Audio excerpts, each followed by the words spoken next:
Hello everybody, my name is Holly and today I'm going to be giving you all of the Christmas and winter horror recommendations. I compiled a list of over 30 books on this list, and unfortunately I have not had the honor of reading each and every one of these books, but I did take a lot of time in researching and finding all of these different books that you can read during the holidays. Starting off, I'm going to jump into some of the Christmas horror, and I will have timestamp down below if you're looking for more short story collections, or not Christmas horror, but if you just want some winter horror, I will have those recommendations on here as well. Starting off with a Christmas book, I'm going to be talking about Secret Santa by Andrew Shaffer. This one is following a character who is now working for a new publishing company, and at this company they are doing a Secret Santa exchange. She is kind of thrown into some horrible working conditions and gets the job based on some really odd circumstances. So she gets the Secret Santa present and opens it and unleashes something crazy. This novel takes place in the 90s, so this one has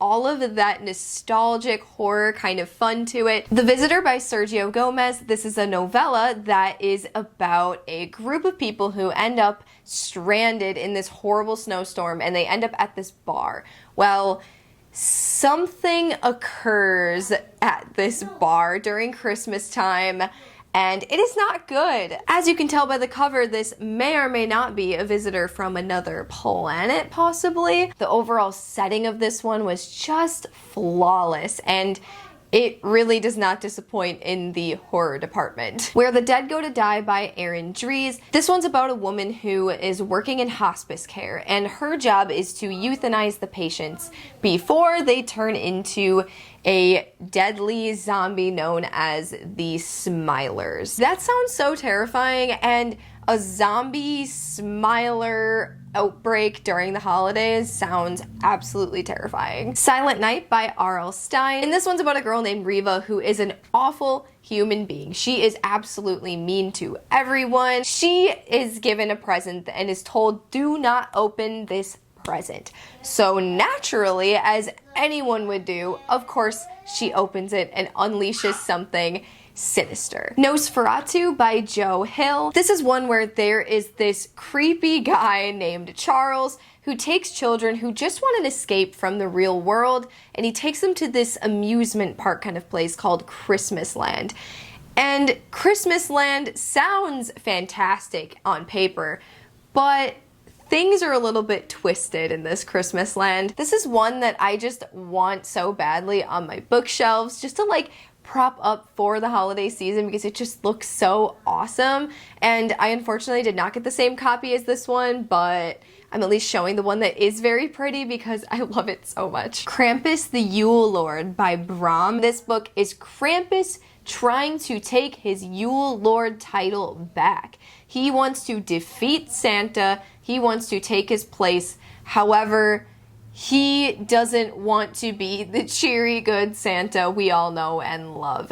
So there's a character named Jesse who looks out his window on Christmas Eve and witnesses some devilish features taking over Santa Claus. Mistletoe by Alison Littlewood. Leah Hamilton is looking for a new life after her son and her husband have died tragically. So everybody keeps giving her these pitying glances and just making her feel worse overall about the whole situation. So she buys an isolated farmhouse. So once she is renovating this farmhouse, she is starting to notice weird happenings occur. She's starting to wonder, is this the ghost of her son or the ghost of her husband, or maybe somebody else that are stalking the halls of this house? And this is another one that is leading up to Christmas time. I mean, it's called Mistletoe, so the entire revolvement around this story is supposed to be around Christmas time, and this one sounds very tragic and dark, but a ghost story is always a fun one to start the holidays. Christmas Dinner of Souls by Ross Montgomery. This is a middle grade novel about a boy who works in a college kitchen as their cook.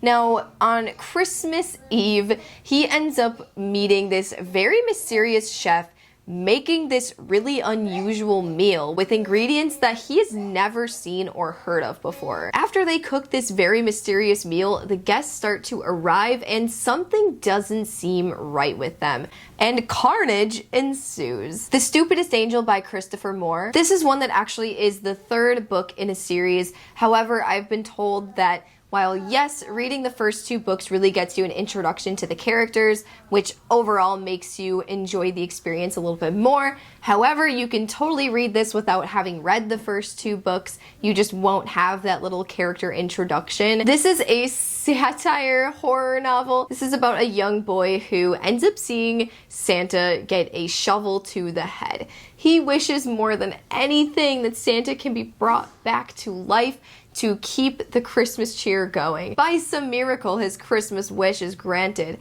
However, Santa is a zombie. So not a traditional dark horror novel or anything, but just a fun zombie story for Christmas. I Saw Zombies Eating Santa Claus by S.G. Browne. Andy Warner is a former zombie rights activist, and he actually ends up escaping the place that he is being held captive. Upon escaping the research facility, he actually ends up stealing a Santa costume, and he is running around disguised as Santa Claus. He ends up stumbling upon a young girl, and she believes that this is the real Santa Claus, and it sounds like they kind of form like a nice little bond throughout this during this crazy zombie-filled Christmas story. This is a novella, so it's just one of those dark, humorous, kind of light but also gory Christmas stories. Dying for Christmas by Tammy Cohen. This one is so far up on my list. I literally just discovered this one yesterday and I am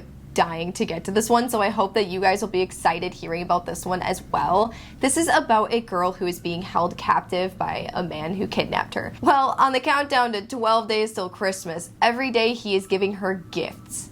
Very morbid gifts. Such Nice People by Sandra Scoppettone. This is about Tom Nash, who is the president of his senior class. He is the star of the basketball team. He's somebody who everybody loves and adores, but Tom is having these thoughts in his head that he should kill his family before Christmas. Everybody except for his sister.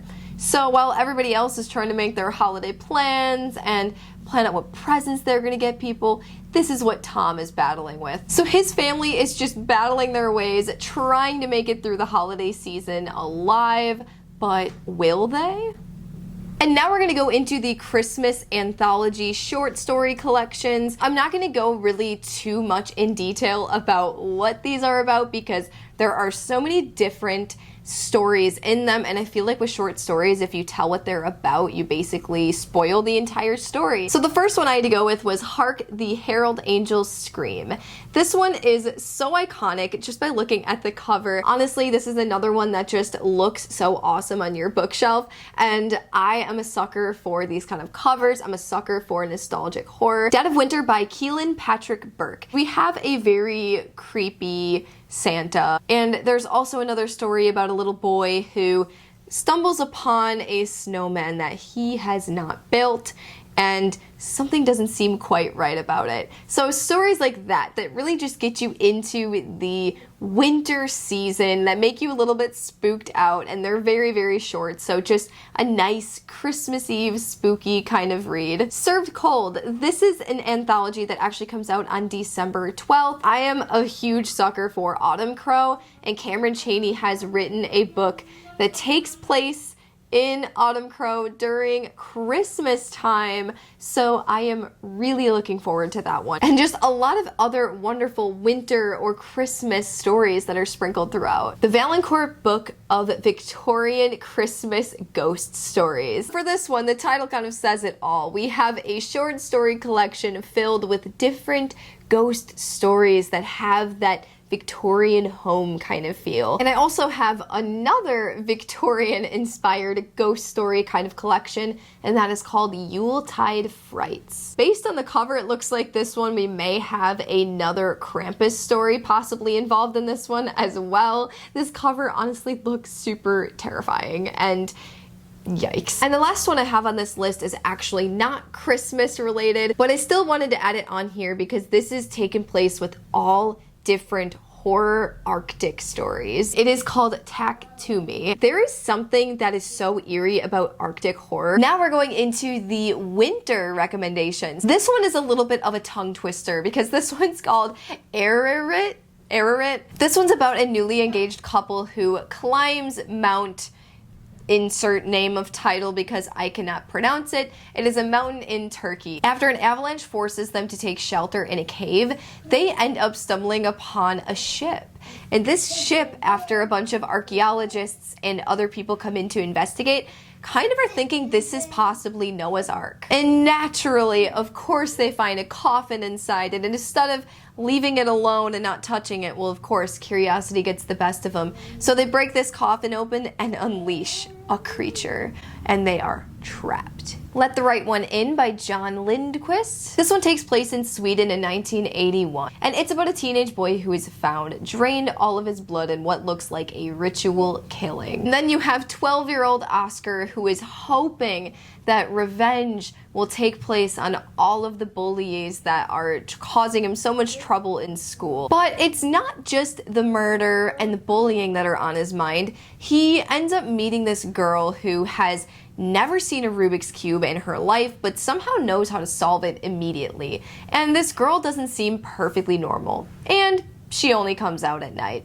Bone White by Ronald Malfi. This one's about a guy named Paul who is watching the news and discovers that there has been mass murders in this small town in Alaska. This is the same exact area that his twin brother just went missing a year ago. And when Paul goes back to this town to kind of look further into what possibly happened, all he sees are some wooden crosses that are trying to keep things in the woods and away from civilization. And there's also a lot of superstitions about devils stealing souls. Snowblind by Michael McBride. This one's about 4 college buddies who go on their annual elk hunting trip in the Rocky Mountains. In the midst of a horrible blizzard, because naturally they always happen when people are going on expeditions, they stumble upon these hunters. They come to find out that they are in fact not hunting animals, but something unknown. This one is a novella that is said to be insanely creepy because this one follows an apocalyptic plague involving flies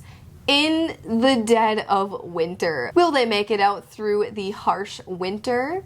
We shall see. Dead White by Alan Ryan. If you love winter horror and if you love carnivals, this one sounds perfect. This one is about a horrible blizzard that is ravaging this small town. But with this blizzard, a train comes out of this storm. And arriving on this train are some antique items, some creepy clowns, shadows, and other dark, mysterious things. The Black Winter series by Darcy Coates. The first book in this series is called Voices in the Snow. This one's about a girl named Claire who remembers something horrible. She remembers something very cold, abandoned cars, and other children's toys scattered all over the road, dark shapes in the snow, and something she can't quite put her finger on. And when she wakes up, she is in this gothic home with a stranger, and this stranger is telling her that she was in an accident, but she is stranded at this home because there is a horrible snowstorm outside. The stranger does seem kind, but what exactly is going on? The Shining by Stephen King. This is one that I'm sure a lot of you have heard of or read or watched. However, I do want to put it on this list because some people don't know how truly winter feeling this one is. And this is about a family who is staying at this hotel alone during the dead of winter when there are horrible, horrible storms ravaging through this area. They are here because Jack Torrance is trying to write a screenplay. So as they're staying at this hotel, Jack is seemingly very agitated and going a little bit crazy. We have Danny Torrance who has these gifts that he isn't really able to describe and doesn't really understand why he has them or how. Are there ghosts lurking throughout here? What is happening in this hotel? The Shuddering by Anya Alborn. They only come when it snows and nobody ever gets away. This is another one that is about a group of friends in a cabin in the mountains of Colorado. There's a blizzard, something is lurking in the woods and they don't know what, and they really need to band together and use their survival skills and fight literally tooth and nail to defeat whatever is lurking in the woods and watching them. 30 Days of Night. This is one that is a graphic novel series. I feel like this is such a good one to read in the winter because this artwork really puts you into that terrifying, bloody, visceral, like, dark kind of feeling. I mean, we are dealing with 30 days of literal darkness because we are in Alaska where they have that month of no sunlight. And of course, there are these creatures who lurk about these 30 days of night. Super creepy, just a lot of fun visuals that you can appreciate throughout this holiday season. Snow by Ronald Malfi. Todd Curry wants nothing more than to just spend Christmas with his son. However, with all of the winter storms going on, his flight gets canceled and he ends up banding together with a bunch of strangers to hopefully reach his son by Christmas. During their drive, they end up finding a man who is alone and stranded in the snow looking for his daughter. This man has some mysterious slashes all over his clothes and his stories don't exactly add up. And when they arrived at the nearest town, everything seems completely abandoned. Midnight Sun by Ramsey Campbell, not to be mixed up with Midnight Sun by Stephanie Perkins, of course. This one's about a man named Ben Sterling who brings his wife and his children to his childhood hometown to live. In this great big forest, they have their dream home,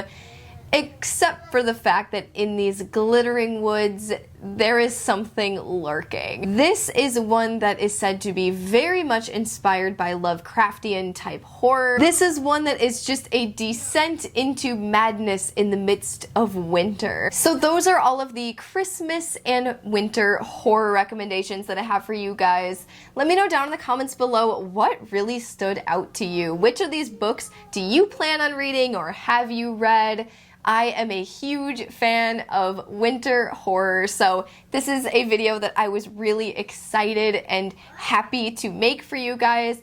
It is a genre that is, for whatever reason, very hard to find and discover, so I really hope this can be a good tool for you guys to find good Christmas and winter horror recommendations. Please make sure to like this video and also make sure to subscribe to my channel if you want to see more bookish content from me. I'll see you guys again soon. Bye!